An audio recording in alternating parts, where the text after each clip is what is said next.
그 오전에 함께 했던 그 원고를 보면서 좀 설명을 해야 될 부분은 설명하고, 또 질문이 있는 부분들은 질문을 받고 해가면서 합시다. 그 성경을 다시 찾아 한번 읽고 볼까요? 마태복음 7장. 핵심은 이거예요. 21절부터 봅시다. 21절, 22절, 23절 석절만 천천히 같이 읽습니다. 시작. 나더러 주여 주여 하는 자마다 다 천국에 들어갈 것이 아니요 다만 하늘에 계신 내 아버지의 뜻대로 행하는 자라야 들어가리라. 그날에 많은 사람이 나더러 이르되 주여 주여 우리가 주의 이름으로 선지자 노릇하며 주의 이름으로 귀신을 쫓아내며 주의 이름으로 많은 권능을 행하지 아니하였나이까 하리니, 그때에 내가 그들에게 밝히 말하되 내가 너희를 도무지 알지 못하리니 불법을 행한 자들아 내게서 떠나가라 하리라. 여기서 아버지의 뜻은 무엇일까요? 21절에 하늘에 계신 내 아버지의 뜻대로 행하는 자라야 들어가리라 했는데, 내 아버지의 뜻은 무엇일까요? 내 아버지의 뜻. 그러니까 아버지의 뜻도 모르고 효도한다면 말이 안 되겠죠? 그 아버지가 원하는 것하고 전혀 다른 짓을 해가면서 내가 효도한다고 그러면은, 아버지는 그냥, 육신의 아버지는 그 녀석 기특하다라고 할지 몰라도 만족하지는 않거든요. 근데 영적인 차원에서 아버지의 뜻은 또 다른 거잖아요. 그냥 그 녀석 기특해 하고 넘어갈 수 있는 게 아니잖아요. 그 하나님께서 천지를 창조하신 목적과도 이렇게 직결되어 있는데,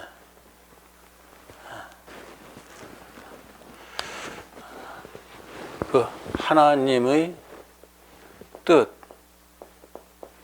도대체 뭘까 이게?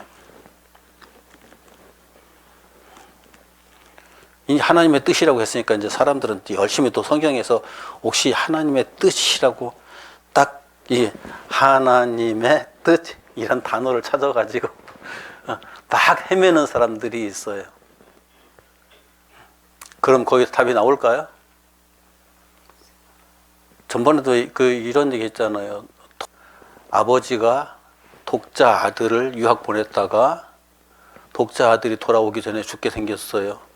유서를 썼다고 그랬잖아요. 유서를 써놓고 도장까지 딱 써가지고 내용이 뭐예요? 내 모든 재산은 우리 집 종에게 준다. 우리 집에 그동안 충성해온 종에게 준다.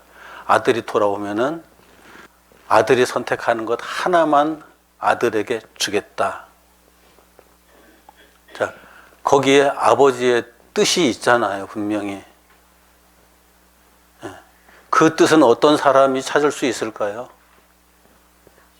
그 종도 그 유서를 보고서 입이 이만큼 찢어져 가지고 좋아서 죽는데, 그게 아버지의 뜻을 못 봤거든요.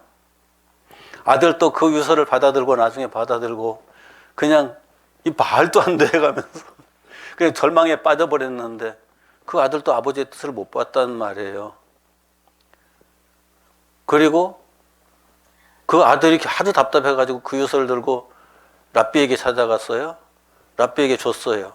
랍비도 처음에 딱 보고서 도대체 이 영감이 무슨 의도로 이 유서를 이렇게 썼는지 이해가 안 되는 거예요. 가지고 온 사람에게 대답은 해줘야 되겠고, 당장 대답할 수는 없고. 그래서 이 랍비가 그것 때문에 며칠 있다가 오라고, 나에게 말미를 달라고, 그 며칠 후에 만나자고, 내가 아버지의 뜻을 분명히 알게 되거든 그때 말해주겠다고. 며칠 후에 아들이 왔어요. 그동안 랍비는 어떻게 했을까요? 아버지의 유서를 아무리 읽어봐도 그 내용은 거기서 정확히 알 수가 없잖아요. 그런데 이제 자기가 그 아버지 입장이 돼보는 거예요. 자기가 그 아버지, 그 유서를 쓴 아버지의 입장이 돼보는 거예요. 그 자기가 그 유서를 쓴 아버지의 입장이 돼가지고 곰곰이 생각해 보니까 그 아버지가 재산을 지킬 수 있는 유일한 방법은 그것밖에 없다는 걸 결국은 자기도 동감을 한 거죠. 이해를 한 거죠. 자기도 그런 입장이 되면은 이렇게 유서를 쓸 수밖에 없겠구나. 왜요? 아들은 유학 가서 멀리 있는데 종 하나가 있어요. 아무리 신실한 종이라고 해도 주인이 없으면 그 신실한 대로 여지껏 보여준 대로 그대로 살까요? 그런데 그 종이 그게 내 것이라고 딱 느껴지는 그 순간에 어떻게 살까요? 더 열심히 지키고 가꾸겠죠. 더 열심히 지키고 가꾸겠죠. 그런데 아버지는 그 종에게 그걸 준 건가요? 표면적으로는 종에게 준 건 맞아요. 그런데 이 랍비가 가만히 생각해 보니까 결국은 아들이 돌아와서 그 종을 그 아들의 종으로 삼으면 되는구나 라고 결론을 내렸어요. 그래서 그 아들이 왔을 때 자네가 선택할 것은 그 종이야. 그 종을 자네의 종으로 선택을 해. 종은 주인이 선택하면 선택하는 대로 되거든. 그러니까 아버지는 재산도 고스란히 지켰을 뿐만 아니라 종이 열심히 일한 덕에 재산도 더욱더 아름답게 보존됐고 아들이 돌아왔을 때 전혀 손색이 없는 재산으로 그냥 고스란히 지켜졌던 거죠. 그럼 여기서 그 편지에서 아버지의 뜻이란 문장, 그 문자를 아무리 찾아보려고 해도 찾을 길이 없어요.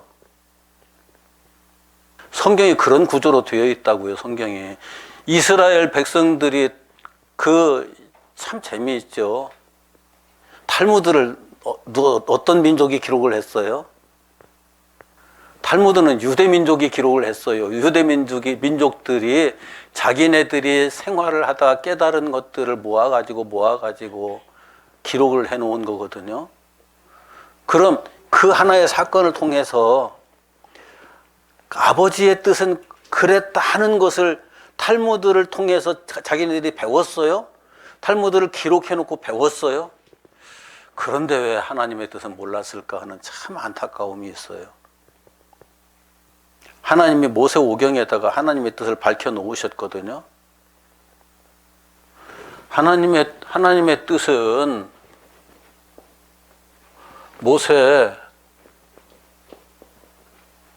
모세오경에 창세기, 출애굽기, 레위기, 신명기, 민수기, 신명기,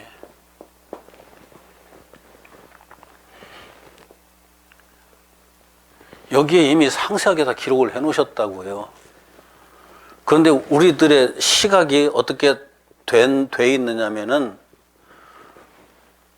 종이 그 편지를 보는 시각하고 다를 바 없고 외국에서 돌아온 아들이 편지를 보는 시각하고 유서를 보는 시각하고 다를 바 없는 그 시각으로 보는 거예요. 그러니까 안 보이잖아요. 그런데 마찬가지예요. 유대인들도 그렇게 계속 못 봤고요. 캐톨릭도 못 봤고요. 개신교도 솔직히 못 봤어요. 그런데 바울은 이것을 딱 잘라서 고린도전서 한번 봅시다. 고린도전서 2장 1절 2절 고린도전서 2장 1절 2절 같이 읽습니다. 시작. 형제들아 내가 너희에게 나아가 하나님의 증거를 전할 때에 말과 지혜의 아름다운 것으로 아니하였나니 내가 너희 중에서 예수 그리스도와 그의 십자가에 못 박히신 것 외에는 아무것도 알지 아니하기로 작정하였음이라. 고린도 교회가 지금 은사에 대해서 참 시끄럽고 그 신앙의 어떤 자기들의 노선에 대해서 굉장히 시끄러운 교회였거든요. 성도들마다 믿음이 이런 거야 라고 나름대로 주장하는 성도들 때문에 교회가 굉장히 시끄러웠거든요. 어떤 사람들은 방언의 은사를 받아가지고 방언이 제일이라고 막 얘기를 하고, 어떤 사람은 병 고치는 은사를 받아가지고 병 고치는 은사기 그것이 신앙이 제일 중요한 것이다라고 말하고, 어떤 사람은 무엇을 기도하다가 깨달아가지고 내가 깨달은 것이 제일이라고 말하고, 이런 사람들이 교회를 이제 전부 다 이제 한꺼번에 모여 있는 거예요.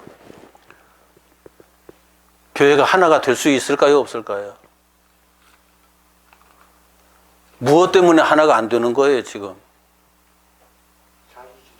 예, 자기가 받은 것 때문에 안 되는 거예요, 자기가 받은 것 때문에. 은혜로 받았는데 은혜 때문에 교회가 쪼갈라진다. 이해가 돼요? 은혜로 받았는데 그 은혜 때문에 교회가 나누어진다는 건 말이 안 되는 거잖아요. 그런데도 불구하고 지금 고린도 교회에 그런 심각한 문제가 발생했다고요. 그런 교회에게 바울이 이제 첫 번째 편지를 쓰는 거예요. 첫 번째 편지를 쓰면서 지금 여기서 가장 먼저 앞에서는 쭉 인사를 쭉 해놓고, 너희들이 분쟁이 있다고 그러는데 이 분쟁이 지금 무언가 문제가 많다. 그러면서 그런 것들이 예수 그리스도와 그의 십자가를 헛되게 만든다라고 얘기를 해놓고, 바울은 자기가 예수 그리스도와 그의 십자가 외에는 다른 건 아무것도 알지 않기로 작정했다. 그렇게 얘기를 해요. 그러니까 방언도 바울은 그게 중요하지 않은 거다라고 얘기하는 거잖아요. 병 고치는 은사도 그게 중요한 것이 아니라는 걸 얘기하잖아요. 뭘 특별한 신비 체험을 했다고 해서 그것이 중요한 것이 아니고, 어떤 특별한 깨달음이 있었다고 해서 그게 중요한 것이 아니다. 그 모든 것의 핵심은 예수 그리스도와 그의 십자가다. 나는 이것밖에 더 이상 알려고 하지 않는다라고 얘기를 하잖아요. 그런데 고린도 전서를 보면은 바울이 정말 이것만 얘기하고 있는 것처럼 보이지 않아요. 고린도 전서에서 사람들이 가장 주목하는 장이 어느 장이에요? 고린도 전서에서 사랑은 언제나 오래 참고 사랑장. 네. 사람들이 제일 주목해요, 그걸. 그러면서 그게 전부 다다라고 얘기를 해요. 그런데 고린도 전서에서 바울은 거기서 끝나질 않아요. 계속 가요. 계속 가면서 15장으로 딱 가면서 15장에서 뭘 얘기를 해요?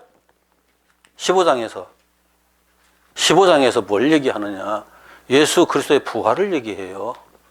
부활이 없으면 아무것도 아니다. 15장 한번 봐요. 15장 중에서 사람들이 참 오해하고 있는 부분이, 진짜 오해하고 있는 부분이 있는데, 참고로 이런 것도 이해를 해 두는 게 좋아요. 15장 35절부터 44절까지, 35절부터 44절까지 차근차근 같이 좀 주목해 가면서 읽읍시다. 시작. 누가 묻기를 죽은 자들이 어떻게 다시 살아나며 어떠한 몸으로 오느냐 하리니, 어리석은 자여, 네가 뿌리는 씨가 죽지 않으면 살아나지 못하겠고, 또 내가 뿌리는 것은 장래의 형체를 뿌리는 것이 아니요 다만 밀이나 다른 것의 알맹이 뿐이로되, 하나님이 그 뜻대로 그에게 형체를 주시되 각 종자에게 그 형체를 주시느니라. 육체는 다 같은 육체가 아니니, 하나는 사람의 육체요, 하나는 짐승의 육체요, 하나는 새의 육체요, 하나는 물고기의 육체라. 하늘에 속한 형체도 있고 땅에 속한 형체도 있으나, 하늘에 속한 것의 영광이 따로 있고 땅에 속한 것의 영광이 따로 있으니, 해의 영광이 다르고 달의 영광이 다르며 별의 영광도 다른데 별과 별의 영광이 다르도다. 죽은 자의 부활도 그와 같으니, 썩을 것으로 심고 썩지 아니할 것으로 다시 살아나며, 욕된 것으로 심고 영광스러운 것으로 다시 살아나며, 약한 것으로 심고 강한 것으로 다시 살아나며, 육의 몸으로 심고 신령한 몸으로 다시 살아나나니, 육의 몸이 있은즉 또 영의 몸도 있느니라.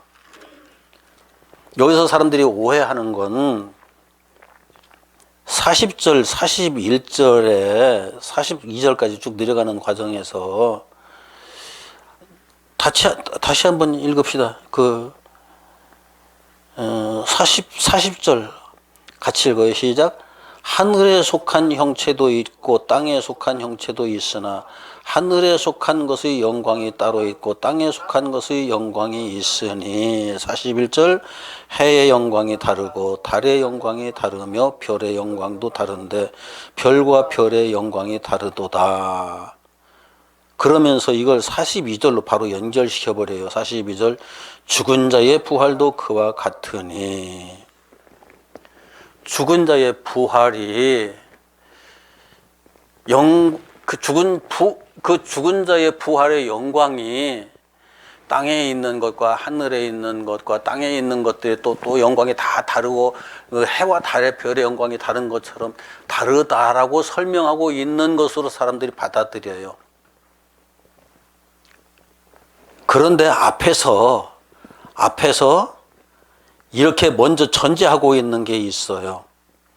앞에서 전제하고 있는 게 무엇이냐면은 36절 시작. 어리석은 자여 너희가 뿌리는 씨가 죽지 않으면 살아나지 못하겠고 37절 또 너희가 뿌리는 것은 장래의 형체를 뿌리는 것이 아니요 다만 밀이나 다른 것의 알맹이 뿐이로되. 이래가면서 계속 그 뒤에 이야기를 이어가거든요. 자, 여기 씨 또는 종자.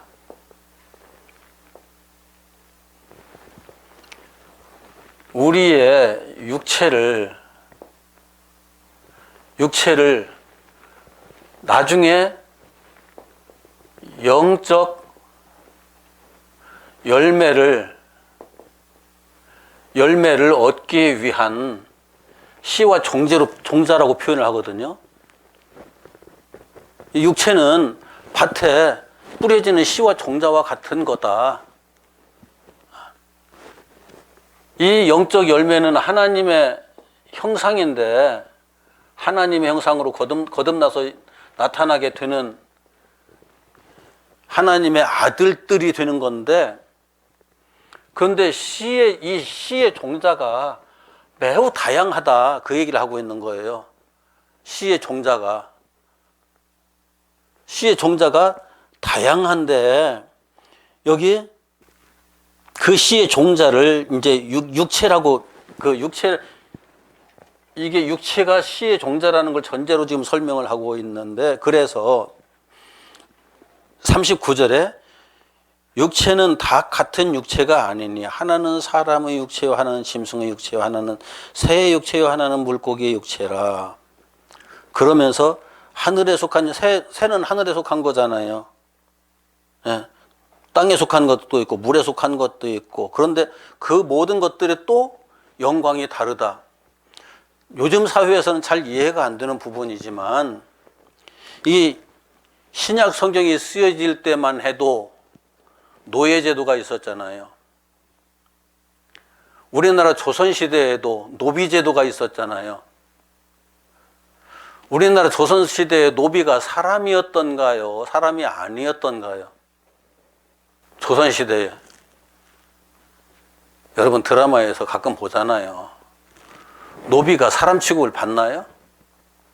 그냥 노비는 말이나 소나 이런 것과 같은 가축과 똑같은 차원이에요.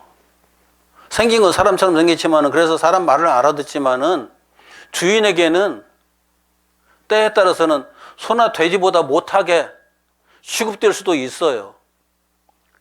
노예가 그렇잖아요. 노예도 똑같잖아요. 우리나라 노예는 그래도 세종대왕 때 이렇게 법을 제정할 때 그 여자 노비들이 아기를 낳으면은 7일 동안 탄후조리를 할 수 있도록 해줬었는데, 세종대왕이 그것도 부족하다. 여자 노비들이 아기를 낳으면은 한 달 동안 조리를 할 수 있도록 해줘라고 법으로 제정을 해버렸어요.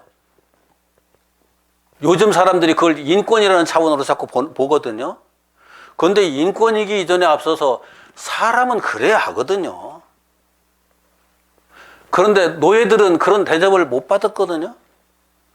노비들도 실질적으로 세종대왕 이전에는 그런 대접을 못 받았어요. 가끔 TV에서 노예의 역사에 대한 설명들을 이제 이게 프로그램 만들어 가지고 진행하는 걸 보셨죠? 아프리카에서 흑인들을 그 잡아오든지 사오든지 사가지고 배에다 실을 때 소장사도 그렇게 안 실어요. 사람들을 차곡차곡 그냥 꼼짝달싹 못하도록 사슬로 쫙 엮어가지고 이렇게 편히 누워서 올 수 있도록 하는 것이 아니라 옆으로 이렇게 누워서 왜요? 하나라도 더 많이 실어야 되니까. 그래가지고 실어다 가서 아메리카 대륙에다 가져가서 팔아먹었거든요. 스페인, 영국이 그 일들을 참 많이 했죠. 프랑스도 했고요.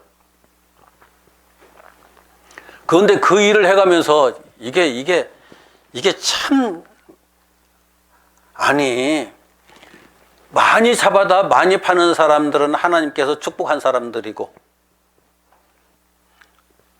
그 노예들을 잡아다가 그래도 하나님을 믿는 노예로 만들어주는 것이 대단한 복받을 일이고, 이거 말이 돼요? 누구의 관점으로만 보는 거예요? 지배자의 관점으로만 보는 거잖아요. 지배자의 관점으로만. 그런데 그때 사회는 그랬어요. 그때 사회는 사람마다 영광이 다 다르다. 사람마다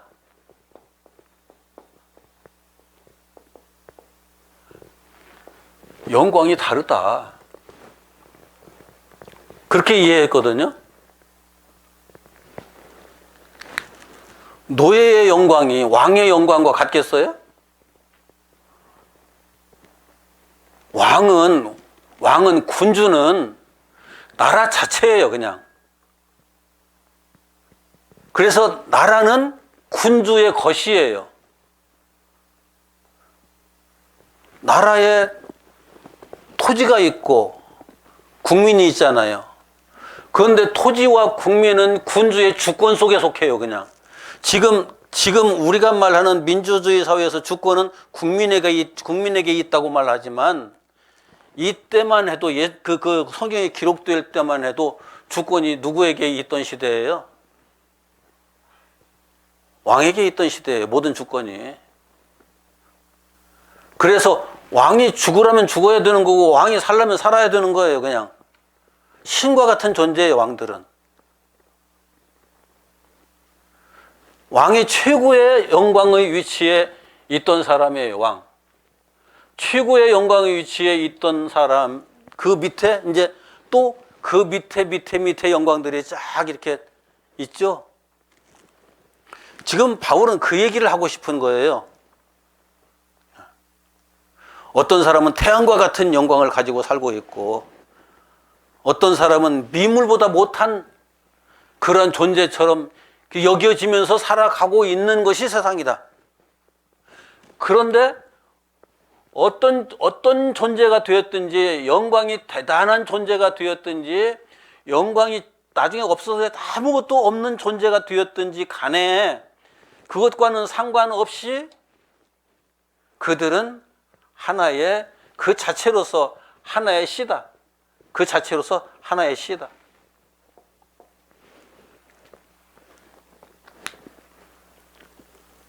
그 얘기를 하고 있는 거예요, 그 얘기를.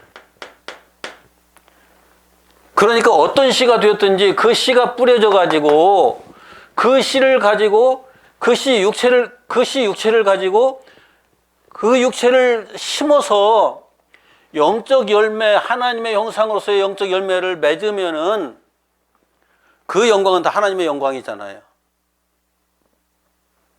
그게 하나님의 영광이잖아요. 하나님의 영광에, 자, 하나님의 영광에 차이가 있을까요? 우리는 성부, 성자, 성령을 성삼위일체의 하나님이라고 그래요. 그럼 성부의 영광, 성자의 영광, 성령의 영광이 다를까요? 성자 예수님께서 내게 오셨어요. 나와 하나가 되셨어요. 그러면 나의 영광과 예수님의 영광이 다를까요? 하나가 됐는데 다를 수가 없잖아요. 서로 다른 두 존재가 있다고 하면 달라지지만 예수님과 하나가 되어 버렸는데 영광이 다를 수 없잖아요. 하나님의 형상의 영광이 다를 수가 없어요.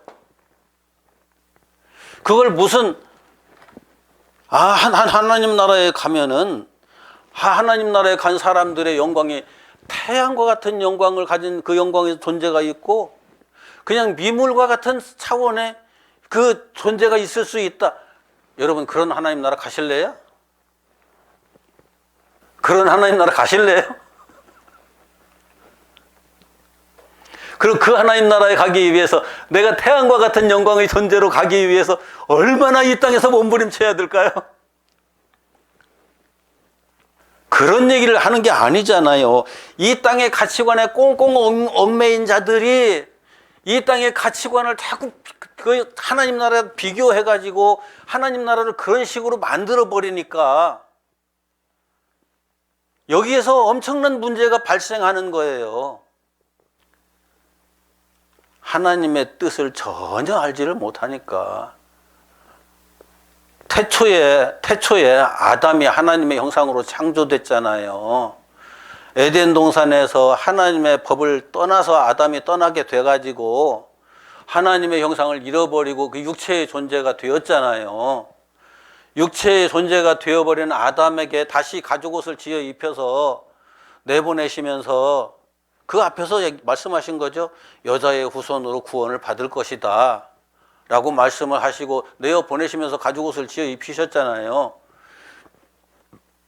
아담은 하나님께서 약속하신 그 여자의 후손이 우리에게 와서 그 은혜로 우리들이 하나님의 형상을 다시 회복한다는 그것을 생각하면서 하나님을 믿는 생활, 우리가 말하는 신앙생활을 계속 이어갈 수가 있었던 거죠. 아담을 얘기하기 전에 우리가 꼭 하나 또 짚고 넘어가야 될 게 있어요. 제가 지금 1952년생이니까 올해가 지금 2023년이잖아요. 몇 년 산 거예요? 몇 년 산 거예요? 72년 살았잖아요. 72년을 나는 계속 살아온 걸까요? 죽어온 걸까요? 사람들이 참 착각을 해요. 육체도 72년 동안 계속 그 주어진 시간이 다 끝나면 죽는 거잖아요. 주어진 시간을 계속 깎아먹었잖아요. 72년 동안. 72년 동안 깎아먹고 남은 것이 얼마나 남았는지 난 모르겠어요. 그 남은 시간 다 깎아먹으면은 이제 인생 끝이잖아요. 죽어간 거예요? 살아간 거예요? 죽어간 거잖아요. 그런데 우리는 살아간다고 착각을 하죠. 지금 전부 다. 이미 죽음이 결정된 상태로 죽어가는 거예요. 그냥 계속. 에덴 동산에서 아담이 하나님의 형상을 잃고 죽지 않았으면은 나도 죽어가는 존재는 아니었겠죠. 아담도 그렇지 않았겠죠. 그런데 하나님의 형상을 잃어버린 그 순간에 육체의 한계성 때문에 육체의 한계성에 얽매여서 육체는 시간이 흐르면 변하거든요. 계속. 수명이 자꾸 시간이 흐르는 만큼 깎여져 나가거든요. 그래서 죽어진 시간이 다 하면은 생명도 다 하잖아요. 그러면 자, 하나님에게 시간이 있을까요? 없을까요? 시간을 창조하신 분이 시간에 매일 일이 없잖아요. 하나님에게는 시간이 없어요. 하나님께서는 모든 시간에, 모든 공간에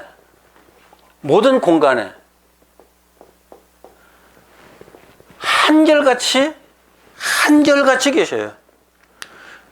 그러니까 시간이 많이 지났으니까 하나님께서 늙으신 하나님, 그게 아니에요. 공간이 넓으니까 지구의 반대편까지 왔다 갔다 부지런히 쫓아다니는 그런 하나님이 아니에요. 우주 저 끝까지 그냥 다 하나님 안에 있기도 하고, 우리가 물리적인 존재가 돼서 창조주 하나님이, 영이신 창조주 하나님에 대해서 표현할 길이 없어요. 나는 이게 참 안타까워요. 진짜 안타까워요. 물리적인 존재가 돼서 물리적인 존재의 한계성으로 형성된 지식만이 내 머릿속에 지금 가득 차 있기 때문에 그 지식 가지고 영적인 것을 설명할 길이 없어요. 솔직히 물리적인 지식 가지고 영적인 것에 대해서 말을 해놓고 나면은 그 순간 그게 아닌 거예요. 이런 한계성을 가지고 얘기를 하니까 하나님에겐 시간과 공간이 아무런 의미가 없거든요. 그러니까 천지를 창조하실 때 그 하나님이나 이 세상 마지막 날에 진짜 우주적 종말이 집행돼 가지고 전부 다 싹 사라져 버리고 아무것도 남지 않을 그날이 된다 할지라도 천지 창조의 시작 시간과 우주적 종말의 그 시간이 하나님께는 전혀 다른 시간이 아닌 거예요. 시간이란 말 자체가 적용이 안 되겠지만, 그런데 우리는 우리의 생각과 우리의 모든 그 말하는 것, 행동하는 것 하나하나가 시간과 공간의 한계성 속에서 진행되거든요. 제가 그 신앙서적들 많은 글들을 읽어보면서 항상 느낀 것이, 그 사람들조차도 이 시간과 공간의 틀에서 벗어나지 못하는 생각을 해가면서 하나님을 설명하고 있다는 것이 정말 안타까운 거예요. 정말 안타까운 거예요. 그 하나님이 물리적 세계와 똑같이 시간이 있고 공간이 있고 무슨 그 나라에 속해 있는 모든 존재들의 영광이 다르고 그런 나라를 하나님께서 만드신다고요? 하나님 나라가 그런 나라 같으면 저 안 가요. 진짜 그런 하나님이라면 나를 보고서 너희놈 할지 모르겠지만은 정말 하나님 나라가 그런 나라면 나는 안 가요. 그런데 하나님은 우리를 하나님의 형상으로 창조했잖아요. 하나님의 형상으로 창조했으면은 그 하나님의 형상으로 창조된 인간 다르고 하나님은 다른가요? 똑같이 하나님의 형상으로 창조했잖아요. 당신의 형상으로 창조했잖아요. 천사들은 하나님의 형상으로 창조된 존재가 아니에요. 하나님을 섬기기 위해서 창조된 존재예요. 아무리 위대한 천사라 할지라도. 그러니까 하나님과 하나님의 자녀들을 섬기기 위해서 창조된 존재가 지가 하나님 노릇하려고 하면 안 되죠. 될 수가 없죠. 왜요? 창조된 원리가 그러니까. 창조된 원리가 섬기는 자로 창조됐는데 그 섬기는 자로 창조된 자가 지배자가 된다는 게 가능할까요? 아니, 그렇게 창조됐어요. 그렇게. 그냥 쉽게 말하면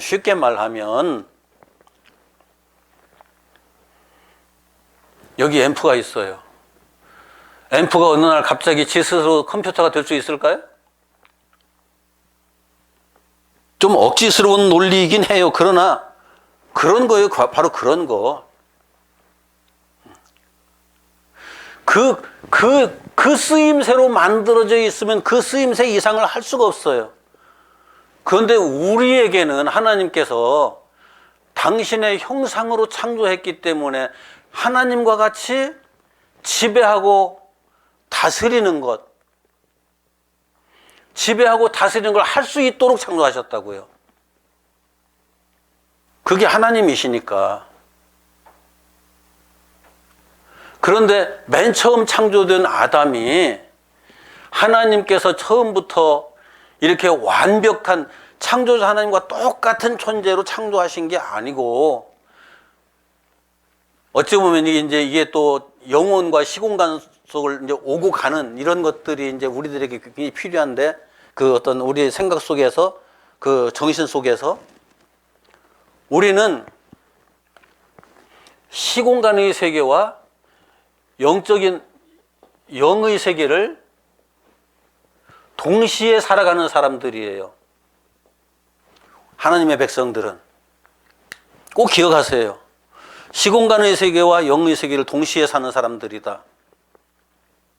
영의 세계는 시공간의 세계가 아니잖아요. 그런데 영적인 역사가 우리에게 지금 적용돼서 진행되거든요. 하나님께서 그렇게 하셨거든요. 내가 살고 싶어서 그러는 것이 아니라 하나님께서 그렇게 하셨다고요. 그래서 하나님을 믿는 사람들은 그렇게 시공간의 세계에서 육체가 존재하고 있지만 그 육체에다 하나님의 형상을 다시 창조하는 과정이 지금 진행되고 있기 때문에 영적인 역사가 진행되고 있는 거죠. 그래서 하나님의 사람들은 시공간의 역사와 영적인 역사를 같이 사는 사람들이다. 물리적인 세계와 영적인 세계를 같이 사는 사람들이다. 그거를 이해를 하셔야 돼요. 그러기 때문에 물리적인 시공간만 가지고 얘기를 하다 보면은 영적인 세계에 문제가 발생하고, 영적인 세계만 가지고 얘기를 하다 보면은 시공간의 현실이 왜곡되는 현상이 생겨요. 그런데 우리의 육체는 어차피 시공간을 살고 있거든요. 시공간에 이 영적에서 영의 세계에서 이루어지고 있는 일들이 어떻게 적용되느냐 하는 걸 이해하는 게 굉장히 중요하죠. 결국은 이것은 사라지고 이것만 남거든요. 육체는 사라지고 하나님의 형상인 영만 남는다고요. 아담의 역사도 마찬가지예요. 아담의 역사도 하나님께서 아담이 죽자마자 너는 나하고 단절됐어. 너는 영의 세계에 영원히 들어오지 못해. 그런 게 아니거든요.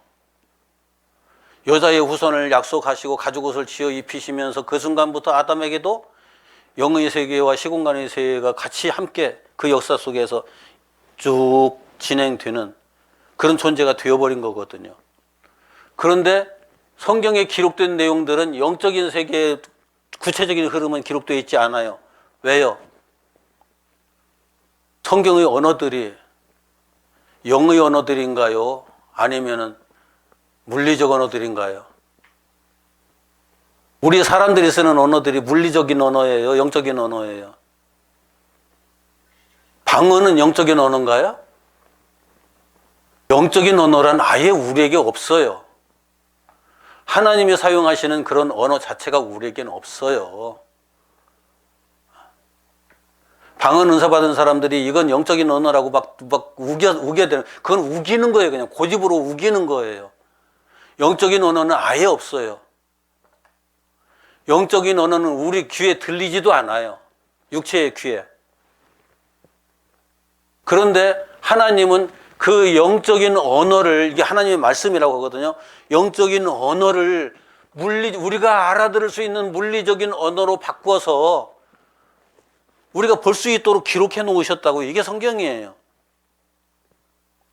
성경의 이런 특징을 알지 못하면 우리는 성경에 기록된 물리적인 언어, 물리적인 문자만 보면서 이게 물리적인 문자를 그대로 보면서 이게 하나님의 말씀이라고 생각하는 그 순간 어마어마한 오류가 발생하는 거예요. 하나님의 뜻을 하려고 하다가서 지금 여기까지 왔는데, 그래서 하나님의 뜻을 알려고 하면은 아까 맨 처음 시작한 그 얘기했던 것처럼 하나님은 자기 아들에게 분명히 유언장을 남겼거든요. 이 성경은 또 다른 유언장이에요. 하나님의. 예수님께서 십자가에 달려 죽으시기 전에 우리들에게 말씀하셨던 그 내용과 다를 바 없는 그런 거예요. 그 유언장을 누구의 시각으로 보느냐? 종의 시각으로 봐야 할까요? 아니면은 외국에서 갓 돌아온 그 아들의 시각으로 봐야 할까요? 아니, 성경을 전적으로 연구했던 랍비조차도 그 아버지의 유언장을 설명해 줄 길이 없었어요. 길이. 당장. 아버지의 입장이 돼보기 전에는. 하나님의 말씀을 이해하려면 하나님의 입장이 돼야죠. 그런데 우리 인간이 하나님의 입장이 되는 게 가능할까요? 그 랍비는 아버지의 입장이 되는 게 가능했어요. 왜요? 자기도 아버지니까. 같은 인간이니까. 그런데 우리가 하나님의 입장이 되는 게 가능할까요? 그래서 예수님께서 성령이 너희에게 오시면이라고 말씀하셨던 거고요. 성령이 모든 것을 너희에게 가르쳐서 알게 하시리라고 말씀하셨던 거예요. 세상 지식 아무리 다 끌어다가 이걸 설명을 하려고 해도, 세상 모든 학문을 다 끌어다가 설명을 하려고 해도, 아니, 성경의, 우리는 지금 한글로 번역된 성경을 보잖아요. 그래서 어떤 사람들은 원문을 봐야 한다고 막 그냥 주장을 해요. 강력하게 주장을 해요. 그런데 원문을 가지고 있던 이스라엘 백성들은 제대로 봤나요? 우리와 똑같아요. 다를 바 아무것도 없어요. 왜 그런 현상이 생겼느냐? 우리는 우리의 시각을 스스로 벗어날 길이 없어요. 우리의 시각을 스스로 벗어날 길이 없어서 하나님의 입장에 서는 것이 불가능한 거예요. 왜요? 하나님처럼 살아본 적이 없거든요. 아까 그 랍비는 아버지가 돼서 아버지로서 살고 있으니까 아버지 입장이 되는 게 가능했어요. 그런데 우리는 하나님처럼 살아본 적이 없잖아요. 단 한순간도. 그래서 하나님의 영인 성령이 우리 안에 오셔야만 비로소 이해가 되는 거예요. 비로소. 하나님의 영이 우리에게 오실 때 그때 비로소 우리가 영과 육의 세계를 동시에 살고 있구나 하는 것도 이해하는 게 가능해지는 거예요. 그러면 하나님의 뜻이 무엇일까 하는 것도 모세오경을 읽어가면서 또 다른 차원에서 접근하게 되죠. 문자를 보면서 문자적 접근을 하는 것이 아니라 문자를 그렇게 기록할 수밖에 없었던 아버지의 마음. 창세기부터 신명기까지 전체의 내용 속에서 바울은 그래서 그 성령의 충만한 시각으로 보면서 예수 그리스도와 그의 십자가 이게 전부 다다. 예수 그리스도의 그의 십자가 뒤에는 부활이 있다.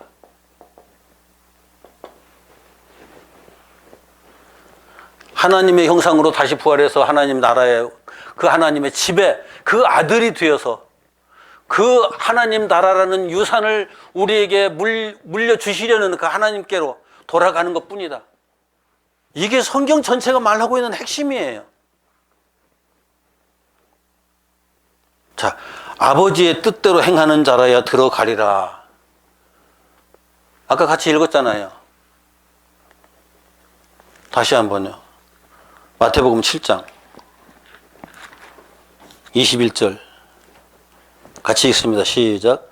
나더러 주여 주여 하는 자마다 다 천국에 들어갈 것이 아니요 다만 하늘에 계신 내 아버지의 뜻대로 행하는 자라야 들어가리라. 자, 아버지의 뜻대로 행하는 것이 가능할까요, 우리가? 그런데 여기는 그렇게 기록되어 있어요. 아버지의 뜻대로 행하는 자라야 들어가리라. 하나님께서 우리들에게 계명을 주실 때 가장 근본 계명 두 가지예요. 하나님을 내 목숨을 다해서 사랑하고 내 이웃을 내 몸과 같이 사랑하라. 하나님을 목숨을 다해서 사랑을 하려고 하면 어떻게 해야 될까요? 죽어야 사랑이 되는 거예요. 그건 죽어야 사랑이 되는 거예요. 목숨을 다해서 사랑해야 되니까. 살아있는 사람은 절대 하나님 사랑 못해요. 다음 주에 이런 내용들을 좀 더 구체적으로 말씀드리겠지만은, 내가 살아있는 사람 절대 하나님 사랑 못해요. 내가 죽어있는 존재라는 것을 깨달아야 비로소 하나님 날 살려주십시오. 보니까 하나님께서 나를 얼마나 사랑하시는지 그 사랑 속에 푹 빠져서 그냥 눈물 불줄줄줄 흘려가면서 그 하나님의 사랑에 겨워가지고 하나님이 나도 하나님을 사랑합니다 하는 게 가능해지는 거지. 그것이 없이 하나님 사랑한다는 게 그건 입에 발린 말일 뿐이에요. 아무리 얘기해도. 그래서 목숨을 다해서 사랑하라고 말씀하신 거고요. 이웃을 내 몸처럼 사랑해라. 자, 몸처럼 사랑하라는 말을 다른 말로 한번 바꿔볼까요? 죽이고 싶은 사람 딱 보는 순간 죽이고 싶어요. 어떻게 해야 될까요? 내 몸처럼 하라고 그랬으니까 내가 죽어야죠. 이게 하나님께서 하신 말씀에 더 깊은 그 의미들을 자꾸 찾아 들어가면은 결국은 하나님께서 그걸 뭘 말씀하려고 하셨는지 보이잖아요. 그 의도가 보이잖아요. 그냥 글자만 봐가지고서는 하나님의 의도가 보이질 않아요. 귀로 듣기만 해가지고서는 하나님의 의도가 보이질 않아요. 결국은 그것을 내가 한번 들어가서 해보려고 딱 폼을 잡고 무언가 움직여 가야 비로소 그 한계성, 나라는 한계성에 부딪힌다고요. 아버지의 뜻대로 행한다는 건 행하려고 하는 그 순간에 내가 죽어야 되는구나를 알아요. 그런데 내가 에덴 동산에서 하나님의 형상은 죽었잖아요. 에덴 동산에서 하나님의 형상은 죽었어요. 그럼 뭐가 죽어야 되는 거예요, 지금? 내가 죽어야 된다고 말하는 건? 육체에 새롭게 형성된, 육체를 중심으로 해서 형성된 나라고 하는 자아가 이게 사라져야 되는 거죠. 죽어야 되는 거죠. 이게 있어서 우리는 고집이 있는 거예요. 이것이 있어서 내 주장이 있는 거예요. 그런데 육체에 형성된 나, 육체를 중심으로 해서 형성된 나는 그게 진짜 나일까요? 제가 어떤 집사님에게 이 얘기를 했더니 깜짝 놀라더라고요. 육체 안에 형성된 나는 내가 여지껏 살아온 역사를 내가 기억하고 있는 정보일 뿐이잖아요. 머릿속에 이렇게 차근차근 쌓여 있는 이 메모리 속에 저장된 정보잖아요. 이 뇌가 병이 들어가지고 뇌 세포들이 파괴되면은 그 정보들이 다 사라져 버려요. 그럼 나를 고집할 수 있을까요, 없을까요? 나중에 가면 내가 나인지도 몰라요. 그러면서 무슨 나 얘기를 해요. 이 나는 육체가 이 땅에 태어난 이후에 육체의 시공간을 지나면서 그 안에서 형성된 거짓된 나예요. 그것에 내가 사로잡혀서 거기서 벗어나지 못하니까 하나님께서 거기에서 벗어나야, 거기에서부터 내가 자유로워져야 진짜 하나님의 백성이 된다. 하나님의 형상으로 다시 거듭날 수 있는 존재가 된다는 것을 그렇게 말씀하시는 거예요. 이런 나에게 내가 붙잡혀 있으면 절대 하나님의 의도를 헤아릴 수도 없고 하나님께서 목적하시는 바를 우리가 이루어 갈 수도 없는데, 그 뜻대로 행하는 자라는 건 결국은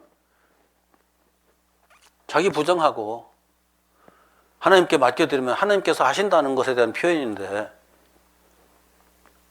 그런데 너무나 많은 사람들이 이게 하나님의 뜻이다, 그렇게 하자, 이게 하나님의 뜻이다. 그렇게 하자. 이게 하나님의 뜻이다. 그렇게 하자. 그런데 이게 깊이 생각하지 않는 사람들은 그럴 수밖에 없잖아요. 그럴 수밖에 없잖아요. 이게 탕자의 비유에 다 나오는 얘기들이에요. 탕자의 비유에서. 하나님의 뜻을 우리가 이루어 드릴 수 있다? 우리가 이루어 드린다고 생각하는 그 자체가 어디에서 발생을 했느냐면은 사탄이 맨 처음 시작을 했고 그 사탄이 아담에게 내가 할 수 있어, 내가 해 하면서 우리에게 온 거거든요. 하나님의 형상을 잃어버리고 육체만 남아버린 인간에게 남은 것이 이것밖에 안 남았어요. 하나님의 뜻을 우리가 이루어 드려야 된다는. 그래서 지금도 너무나 많은 사람들이, 너무나 많은 기독교인들이 하나님의 뜻을 우리가 이루어 드려야 된다고 해가면서 난리법석인 거예요. 하나님의 뜻은 우리가 이루어 드릴 수 있는 게 아니잖아요. 그러면서 그 뒤에 이야기를 하는 거예요. 이러므로 그들의 열매로 그들을 알리라. 자, 여기서 이제 하나님께서 열매 얘기하죠. 요것만 정리하고 마칩시다. 열매. 우린 열매 얘기하면 성령의 9가지 열매 또 얘기하잖아요. 사랑과 희락과 화평과 충성과 온유와 절제와 인내와 자비와 양선. 그렇게 9가지 열매를 딸딸딸 외워가면서 성령의 열매, 그것이라고 얘기를 하죠. 그런데 성령의 열매는 사랑과 희락과 화평과 인내와 자비와 양선과 충성과 온유와 절제, 이런 것들은 우리가 하나님의 형상으로 새로운 피조물로 거듭난 자에게서 나타나는 현상일 뿐이에요. 우리가 진정 이루어야 할 열매는 하나님의 형상이에요. 하나님의 형상. 하나님의 형상을 이루기 위해서 예수 그리스도와 그의 십자가가 필요한 거죠. 하나님의 뜻은 우리가 예수 그리스도와 그의 십자가를 통해서 하나님의 형상으로 다시 새로운 피조물이 되어서 부활에 이르는 거예요. 이게 하나님의 뜻이에요. 그런데 여기서 예수님 앞에 서 있는 사람들이 하는 말은 그 열매들이 이런 거예요. 주의 이름으로 선지자 노릇했습니다. 주의 이름으로 신비를 행했습니다. 주의 이름으로 많은 권세와 능력을 행했습니다. 이거예요. 열매가 그거예요. 하나님의 이름으로 선지자 노릇했다. 선지자가 뭐 하는 거예요? 하나님의 말씀을 전하는 거잖아요. 제가 원래 목사가 되려고 신학 공부를 시작한 것이 아니라 성경 공부한다고 성경 학교에 들어갔었는데 성경 학교에서 성경을 안 가르쳐 주더라고요. 그래가지고 신학교 들어가면 가르쳐 주는가 싶어가지고 신학교 들어갔거든요. 안식구는 나보고 결혼할 때부터 목사 되라고 했었는데 목사 되는 것에 대해서는 그다지 관심이 없었어요. 알고 보면은 성경을 아는 게 더 중요해가지고 성경을 알려고 애를 썼는데 결국은 신학교 졸업할 때까지 성경 몰랐어요. 솔직히 이건 내 고백이에요. 성경을 가르쳐 주지 않더라고요. 신학을 가르치지. 그런데 신학도 하나의 방법이긴 해요. 그런데 신학이 성경을 가르쳐 주는 것이 아니라 성령께서 가르쳐 주시오. 성령께서. 어떤 사람에게 성령의 그 은혜를 구하고 찾고 두드리는 자에게, 끊임없이 구하고 찾고 두드리는 자에게. 그런데 선지자 노릇은 신학교 졸업하니까 다 하더라고요. 부끄럽지만 저도 신학교 교수 노릇을 좀 했거든요. 신학교 교수를 해가면서 도대체 이 사람들이 도대체 6년, 7년을 배워가지고 나갈 때 보면은 머릿속에 든 거는 아무것도 없는데 뭘 가지고 목회자를 하겠다는 건지 도대체 이해가 안 갔어요. 최소한 성도들을 가르치려면은 가장 기본적인 성경 지식이라도 제대로 갖추고 나가야 되는데 전부 다 지 생각이 꽉 차가지고 나가거든요. 그러면서 전부 다 주 예수의 이름으로 선지자 노릇해요. 오늘도 주 예수의 이름으로 선지자 노릇하는 수많은 사람들이 열심히 뭔가를 하고 있을 거예요. 주의 이름으로 선지자 노릇했다. 이게 열매라는 거예요. 그 다음에 주의 이름으로 귀신을 쫓아냈다. 나는 우리 고모가 귀신 들렸다가 치료되는 과정에서 무당이 귀신 쫓아내는 걸 직접 얘기를 들었죠. 우리 고모가 미쳤다 가서 무당이 귀신 쫓아내서 전이 사리게 돼가지고. 그래서 그 고모님에게 예수 믿으라고 그러면 다 쓸데없는 거야. 차라리 점쟁이 믿고 무당 믿지 하는 얘기를 계속 끝까지 해요. 왜요? 자기에게 귀신 쫓아내준 게 누구예요? 무당이죠. 목사는 그거 못했다는 거예요. 전도사는 그거 못했다는 거예요. 제가 얼마 전에 만났던 목사님은 축기를 그렇게 강조하더라고요. 축기가 뭐예요? 귀신 쫓아내는 거. 귀신 쫓아내야만 목사로서 능력이 있다고 하는 거예요. 그 사람은 그렇게 믿는 거예요. 절에 스님도 오는데. 절에 중들도 해요. 그런데 그걸 열매라고 말하는 거예요. 열매라고. 주님, 나 이런 열매 맺었습니다 라고. 주님은 내가 거듭났느냐, 하나님의 형상으로 거듭났느냐를 물으시는데 내가 이런 일을 했습니다라고 하는 거죠. 권능을 행했습니다. 권세와 능력을 행했습니다. 아까 그 오전에 얘기할 때 사탄의 권세와 능력이라고 했잖아요. 예수님에게도 사탄이 내가 그거 줄게, 너는 내게 복종해라고 유혹했던 거거든요. 그 권세와 능력을 행했다. 정치적인 권세와 능력. 그 예수 믿는 사람들이 장로가 돼가지고 그 장로가 하나님 앞에서 엎드려서 하나님의 형상을 회복하는데 전심하지 않고 정치적인 권세와 능력을 얻겠다고 거기에 매달리고 있는 사람들 얼마나 많아요? 정치인들, 장로, 안수집사, 권사 수두룩해요. 진짜 예수 믿는 사람은 이 세상 권세에 관심 없어요. 관심 없어요. 이게 중요하잖아요, 이게. 그런데 이 땅에서 권세와 능력을 행했습니다 라고 얘기를 하는 거예요. 한 주께서 주신 그 능력으로, 주께서 주신 권세로 그걸 이 땅에 주의 이름으로 했습니다 라고 얘기를 하는 거예요. 그런데 예수님과 하나가 되었으면은 예수님과 함께 십자가를 치고 예수님과 함께 부활로 나아가야 되는데 그들에게는 나밖에 없잖아요. 우리가. 지금 너무나 많은 기독교인들이 우리가를 남발을 해요.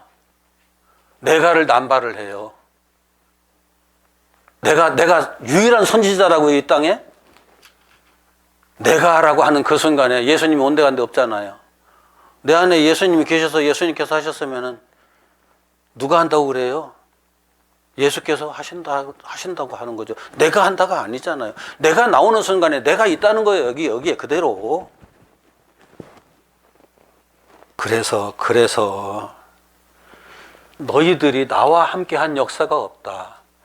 십자가와 예수 그리스도와 함께한 십자가와 부활의 역사가 너에게는 없기 때문에 내가 너를 모른다. 우리들이 진짜 친한 친구가 어떤 친구들이 진짜 친한 친구가 돼요? 어떤 역사를 함께 공유한 친구들이 친한 친구가 되잖아요. 어떤 역사를 공유하면서 우리 생각이 같아지고 마음이 같아지고 이런 것들을 쭉 해가면서 결국은 너와 나는 다르다는 것이 별로 보이지 않는 그런 친구들이 진짜 친구가 되잖아요.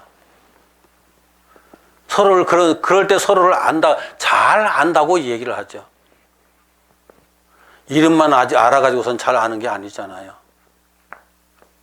내가 그런 역사를 함께 나누지도 않았고 그 사람과 하나가 되는 그런 과정도 없었는데 나를 한두 번 본 사람이 어디 다니면서 내 이름 팔아가면서 뭘 한다고 하면 내가 기분이 좋을까요? 나쁠까요? 그러니까 권세와 능력이 있는 절대적인 예수의 이름 팔아가지고 사기치는 사람이 얼마나 많은지 몰라요. 얼마나 많은지 몰라요. 그런데 자기는 끝까지 주여 주여 우리가 주의 이름으로 그랬습니다. 예수님 앞에서도 그러고 있다니까요. 그럼 자기가 속았다는 거예요? 안 속고 지금 그런다는 거예요? 자기는 안 속았는데 예수님 앞에서 그때까지 새빨간 거짓말을 지금 하고 있다는 거예요? 아니요. 자기도 속아서 거짓말쟁이가 돼버린 거예요. 자기도 속아서. 이건 길이 없어요. 그런 사람들에게 예수님께서는 단호하게 말씀하시죠. 너와 내가 함께한 역사가 없어. 함께 죽은 적도 없고 함께 부활한 적도 없어. 너와 내가 동행한 적이 없어. 그런데 네가 나를 안다고? 난 널 몰라. 정리하죠. 신앙생활은 예수 그리스도와 동행하는 거예요. 동행하면서 자기를 부인하고 십자가를 지고 주님과 함께 죽는 거예요. 이게 신앙생활이에요. 이게 예배고 예배의 완성이에요. 주님과 함께 죽지 않으면 부활 없어요. 절대 없어요. 예수님께서 지금 마태복음 7장에서 여기 이 내용에서 내가 너희를 도무지 알지 못한다. 불법을 행한 자들아 내게서 떠나라. 법대로 됐으면 죽었어야 되거든요. 부활했어야 되거든요. 하나님의 법대로, 하나님의 뜻대로, 하나님의 뜻은 하나님의 법대로 되는 건데 법대로 되지 않고 하나님의 뜻, 그 뜻이 이루어졌다는 말하는 자체가 말이 안 되는 거죠. 다시 말하지만 내가 하나님의 뜻이 다 내게 이루어진 존재다라고 이 말씀 드린 거 아니에요? 그 뜻이 내게도 이루어지이다 해가면서 몸부림쳐가면서 사는 존재일 뿐이에요. 저도 그런 존재일 뿐이에요. 오전에도 말씀드렸죠. 바울이 다 이루었다 함도 아니고 되었다 함도 아니다라고 오직 예수 그리스도의 손에 붙잡힌 바 된 그것을 나도 잡으려고 열심히 달려가는 사람일 뿐이라고 고백했던 게 저는 그게 항상 어쩌다가 절망 속에서 딱 보면은 바울도 그랬지 하고 위로를 받아요. 그리고서 지금 확인하는 건 그래요. 육신을 내가 온전히 벗어나기 전까지는 육신의 한계성에서 벗어날 수 없는 존재라는 사실을 이제는 인정을 해요. 그런데 여전히 육신을 가지고 있으면서도 나는 육신의 한계성을 벗어난 존재라고 말하면 그 말도 거짓말이다라는 걸 이제는 알죠. 육신을 가지고 있는 동안 그래서 더 겸손해야 되고 더 낮아져야 되고 내가 죄인 중에 괴수입니다라고 바울이 고백했던 것처럼 하나님 앞에서 그렇게 엎드리는 길밖에는 없는 거죠. 그러면 누가 하느냐? 주님께서 하시는 거죠. 하나님이 하시는 거죠. 성령을 통해서. 그것밖에는 다른 길은 없어요. 우리가 그 길을 가는 과정에서 그 사마리아 수가성 여자처럼 첫 번째 남편 만났는데 아니고 두 번째 남편 만났는데 아니고 세 번째 남편 만났는데 또 아니고 네 번째 다섯 번째 남편 만났는데 계속 아니에요. 여섯 번째 남자도 만났는데 긴가민가 하다 보니 생각해보니까 아닌 것 같아요. 일곱 번째 십자가의 예수 만나가지고 진짜 죽으러 오신 예수님 만나가지고 당신입니다 라고 그 신앙의 세계 속으로 들어가 버리죠. 이런 시행착오가 우리에게 있어요.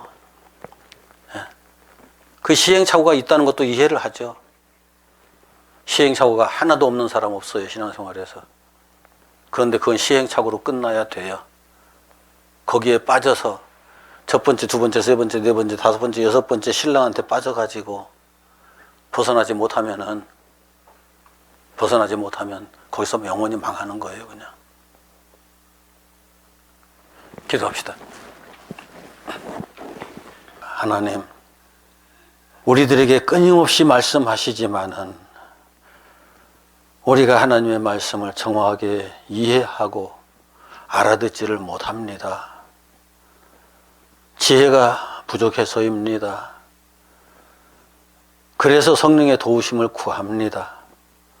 성령께서 우리 안에 오셔서 깨우쳐 주시고 그 지혜로 함께 하시고 진리를 보게 하시고 듣게 하시고 그 진리 가운데 들어가게 하시고 진리와 함께하며 예수 안에서 하나님의 놀라운 그 계획이 온전히 이루어지기까지 우리 속에 역사하옵소서. 친히 함께하옵소서.